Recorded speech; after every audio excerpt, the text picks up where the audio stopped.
Eyang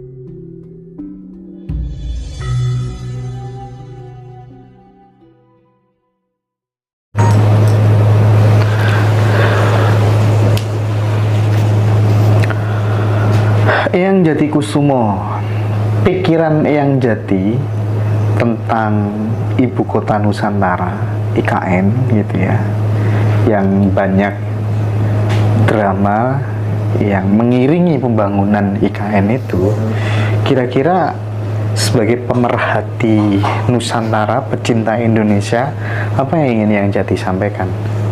Sebagai orang nasionalis, saya berpikir ibu kota mau diletakkan di mana saja boleh, Sabang, Merauke boleh ya. Sebagai orang ideologis, kelihatannya kalau berada di sana itu kurang tepat, kurang tepat. Apalagi dari sisi historis ya. Di negara manapun tidak ada yang tidak menghormati bapak bangsanya, entah Rusia, entah Cina, entah Amerika. Di Amerika itu bapak bangsanya siapa? George Washington. Tapi kegiatan ekonomi politik di New York ya, segala macam di New York. Tapi kenapa tidak berani meninggalkan si Washington? Karena menghormati, jangan sampai sejarah itu hapus. Nah, dipindahnya ibu kota namanya IKN itu adalah secara tidak langsung ada kesengajaan pelan-pelan untuk menghapus sejarah. Pelan-pelan untuk menghapus sejarah. Ya memang di Jakarta rumah Ikada itu dulu bangunan itu bangunan Belanda, nggak apa-apa. Memang kita ini tinggalan siapa? Kalau orang Jawa ya mungkin warung-warung pinggir jalan atau anu itu ya. Tapi negara ini memang dulu itu ratusan tahun dijajah, dikuasai VOC, dibangun oleh mereka itu jelas toh. Tapi nggak masalah karena sudah merebut merdeka dan kemerdekaan ada di sana. Ya itu kemarin kok kebetulan saya itu ngimpi jam 4 pagi itu memegang paku kecil-kecil, paku hidup tapi lebih kecil. Secara logika paku itu tidak bisa digunakan ya. Kok begitu bangun pagi saya lihat TV, ternyata di IKN itu desa yang digunakan namanya desa Sepaku. Sepaku. Mungkin itu gambaran kepada Jatikusumo oleh Sang Maha, iki lho bakale nanti itu negara mungkin gak ada artinya, tidak bisa digunakan gitu. Yang kedua dari sisi historis ya, pelan-pelan kelihatannya dengan sengaja mau menghapus historis yang ada kaitannya dengan Bung Karno ya. Kalau sudah Bung Karno dihapuskan pelan-pelan secara historis, kan ajarannya juga lama-lama tidak ada. Satu. Yang ketiga, orang-orang banyak tidak sadar, rektor, dosen-dosen, dosen politik, tokoh politik, Senayan tidak sadar kalau negeri ini sudah bukan negeri Pancasila itu loh, semua tidak sadar. Ya. Apa alasannya yang Jati bilang begitu? Ya karena dari sisi politik ya sekarang sudah bukan Indonesia lagi sesuai dengan cita-cita kemerdekaan 17 Agustus 45. Dua, dari sisi ekonomi. Dari sisi ekonomi kita ada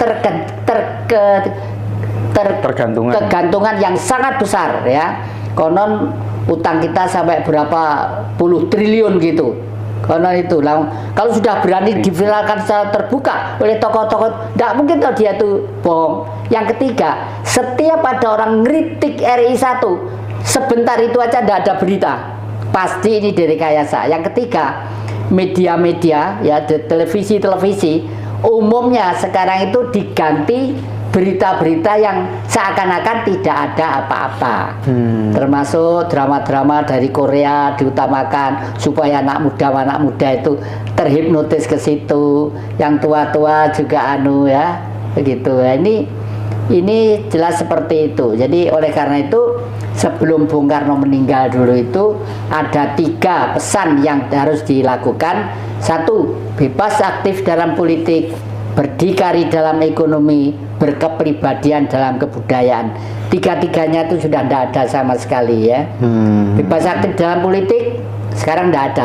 Kalau kita utang banyak keluar, ya bagaimanapun keluar nggak mungkin toh sekedar memberi utang itu nggak mungkin. Nggak mungkin. Contohnya nikel sekarang itu sudah dieksploitir oleh keluarga penguasa besar-besaran. Lalu ada lagi terakhir ini ada yang namanya Grup Medan. Grup Medan itu adalah koruptor-koruptor kelas mega yang di dalamnya termasuk penguasa yang ada di sana. Jadi kan repot kalau sudah begini. Nah, kalau yang ketiga, berkepribadian dalam kebudayaan, termasuk yang disampaikan Mas Hendra dalam minggu yang lalu, bahwa kita mulai akan digerus oleh agama tadi itu. Utang sekarang itu kalau nggak salah sekitar 8.000 triliun. Iya. Itu caranya kita melunasi nanti akan seperti apa? Atau jangan-jangan pemerintah yang berkuasa saat ini itu dia sudah tahu, oh tenang, nanti ada harta yang ditinggali oleh founding fathers kita, nanti bisa kita pakai itu, atau gimana? Menurut Yang Jati seperti apa tuh? Saya itu sejak kecil itu di keluarga Bung Karno, dan Bung Karno sangat dekat dengan saya, itu sangat cinta. Satu kata Jati besok yang meneruskan Bapak. Meneruskan dalam arti itu menjaga kewibawaan Republik ini. Kalau harta, sepengetahuan saya, dompet aja tidak ada isinya kok Bung Karno itu. Iya. Dompet nggak ada isinya.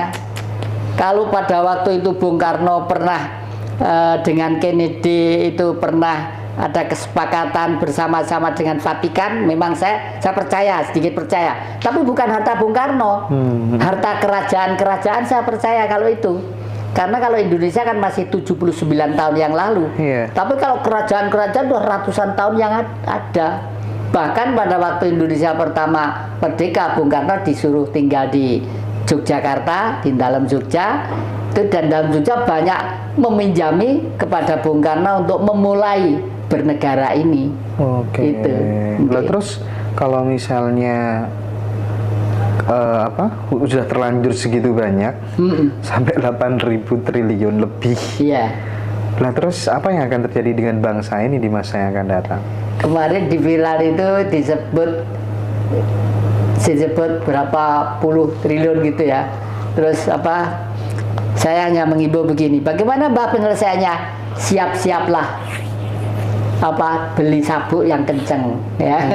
Jadi kalau luwe sabui, dan siaplah mati pelan-pelan. Iya, ya karena orang politik sudah tidak berfungsi di sini tuh, tidak ada fungsinya. Senayan tidak ada fungsinya, ilmu-ilmu politik di sekolah-sekolah perguruan tinggi juga tidak ada fungsinya. Kalau dulu waktu menurunkan Bung Karno, jaket kuning itu bergerak ke lapangan menurunkan. Karena apa? Di belakangnya Amerika. Sekarang Amerika tidak mau ada mahasiswa bergerak. Karena sudah hancur kok, kita sudah hancur. Bergerak nggak mau mereka. Justru senang kalau nanti itu di sini amburadul tidak karu-karuan. Syukur kalau Gibran itu menjadi RI 1. Nah, Mas Indra bisa bayangkan kalau bayi kemarin sore yang tidak berpengalaman politik menjadi RI 1, apa Indonesia itu tidak jadi tumpeng. Nah, tumpeng ini siapa yang nanti akan rebutan makan? Kapitalis Barat dan kapitalis Timur. Kapitalis Timur, satu, penduduknya besar, 1,4 miliar manusia, ya, dan mereka sudah menguasai jaring-jaring pasar, ya. Kapitalis Barat karena akan kolab butuh kerja keras untuk juga merebut surga yang namanya Indonesia ini. Gibran bayi kemarin sore yang belum bisa apa-apa, itu maksudnya apa? Apakah karena dia belum paham tentang Jadi seorang geopolitik? presiden yang memimpin 360 juta manusia dan geografi seperti ini harus berpengalaman politik, tidak dikatrol oleh bapaknya, ya toh. Satu. Yang kedua, bapaknya itu sudah membelokkan demokrasi menjadi demokrasi keluarga, dinasti keluarga. Itu repotnya di situ. Nah, ini kok ya Senayan diem saja, ini diem saja, TNI Polri yang masih diem saja, meskipun berani ya kasak-kusuk sana kemari gitulah. Nah, ini kalau menurut saya kelihatannya memang harus seperti ini. Karena ini nanti timbulnya suatu kebahagiaan buat bangsa yang tidak pernah salah dan tidak pernah keliru ini adalah harus lewat situasi sakit terhimpit sampai ke langit. Sakit terhimpit sampai ke langit. Ya, Jadi artinya yang Jati sangat pesimis ketika kemudian Gibran, misalnya sekarang kayak Ketum Golkar kan disuruh mundur, alasannya karena ada pihak istana katanya yang ada yang menduga seperti itu, ya kan, akan dikasuskan, dicarikan kasus hukum jika tidak mau mundur gitu ya. Mungkin itu sedang menyiapkan panggung dan seterusnya gitu ya. Nah, jadi yang Jati sangat pesimis gitu ya. Iya memang pesimis. Ya seperti yang sudah jelas nyata aja ya. KPK direkayasa. Itu kan sudah dengan KPK direkayasa. Sebelumnya pada sidang KPK orang-orangnya diganti dulu ini difitnah gini. Dan saya pernah mengalami itu, Mas. Pernah mengalami itu. Yang di belakangnya dia itu, yang di belakangnya penguasa adalah Taipan yang sejak dulu menggerogoti dan menghancurkan kekuasaan di Indonesia. Saya pernah, Mas, dipancing dengan cewek cantik, istrinya angkatan betul ini ya. Jadi waktu itu namanya Jati Kusuma itu kan menakutkan waktu itu ya. Memimpin menghancurkan Orde Baru gini. Saya dipancing dengan istrinya seorang angkatan. Nah, waktu itu di perdepoan saya ya, saya ditelepon, Pak Jati siapa ini? Oh nama saya ini Pak. Kenapa? Ada apa? Saya minta tolong Pak. Hanya Pak Jati yang bisa nolong saya. Soal apa? Sudahlah nanti ke sini. Kalau Pak Jati jam 9 malam tidak pulang ke perdepoan, saya akan gantung diri di sini. Loh, kalau di sana ada orang gantung diri, meskipun saya tidak salah kan jadi saksi sana kemari. Hidung saya itu saya taruh di mana, anak cucu saya bagaimana kecewanya. Itu loh. Tapi Pak Jati jangan mengajak siapa-siapa karena penting banget itu. Terus akhirnya saya dengan Dimas adik saya sekarang di Jogja, Dek kamu pulang ke rumah Citandui, saya mau ke Singosari. Terus nanti bagaimana Mas? Nggak apa-apa, saya itu kalau bener nggak pernah takut. Udahlah urusan saya bener. Di sana saya juga nggak berpikir loh dia itu kok di tingkat 2, di teras tingkat 2 di atas itu orang putri loh itu di tingkat 2.